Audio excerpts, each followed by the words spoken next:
Hey guys, Garrett here with Sequence. Today I'm going to show you how to connect your universal flash module to any 12 volt light. Here on the bench we have a light out of a Jeep Grand Cherokee. This module will work on any 12 volt light, and this has a 10 amp load capacity, so it's pretty heavy duty.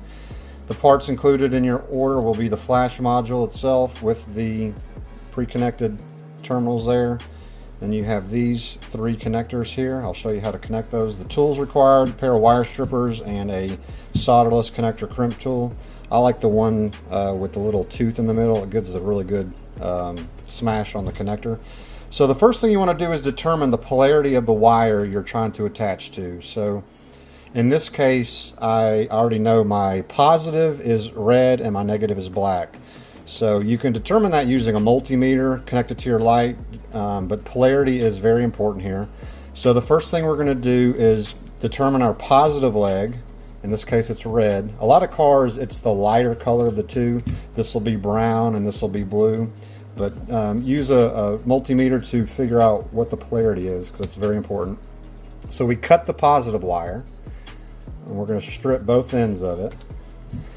And this is very important too, which connector we put on which end of the wire. So we want to use the shielded wire on the incoming, the feed. We're going to put that on there. Use our crimp tool. Smash that down, make sure it's tight. And then we're going to put the male connector, the unshielded, on the connection going to the light. And I'll show you why that's important. Crimp this here. Now this is shielding, meaning this is the hot side, so if there was power and this is disconnected and this was to ground out, it would short, but it's not going to ground out because this has insulation on it. And the reason we also do this is if you ever disconnect this module, you can just simply connect these two back together and your light is back to factory, connection. The second item we're going to do is the grounding connection. So that's this guy here. We're going to set the wire in between that little groove there and basically smash it. So we fold it there, click this in, you'll hear a little snap, and then use either some pliers or something to smash that. You're basically smashing the wire onto that connector there.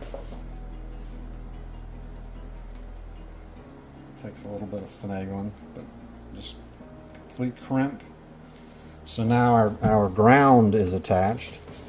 And then we simply just connect the F1 module. So we take our purple connector here, our black wire, connect it to ground, like so. And then these are wire or connection specific. So the red is the feed, so that comes from the power source of the vehicle.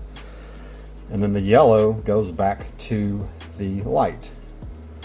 Again, the reason for the connector specific male female is if you ever want to remove this connector, you just have to simply pull these apart and then reconnect this wire like so, and now your light functions like it did, like stock. And then you can just disconnect that. So we're going to connect the flash module. Again, red has the specific connector, male connector. Yellow has the specific female connector. And now we've turned our 12 volt light into a F1 flash. This module also has dynamic braking, which means if I hit the brake again within a 10-second period, the light just comes on solid again. And that's basically just to keep the driver behind you from getting annoyed and stop and go traffic. So if we let off the brake, we're going about, and then we wait about 10 seconds, the light, this module then resets and goes back to the F1. So it should be about 10 seconds. There you go. Flashes. Let off the brake. I hit the brake again within that 10-second period and it just comes on solid.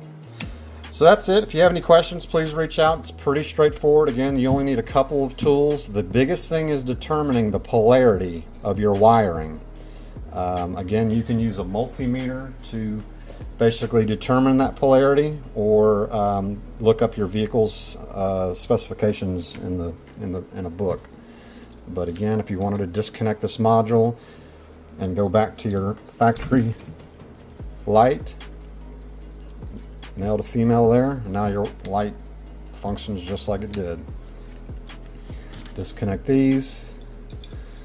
Male goes into female, female onto male. Connect your ground tap. That's it. Thank you guys.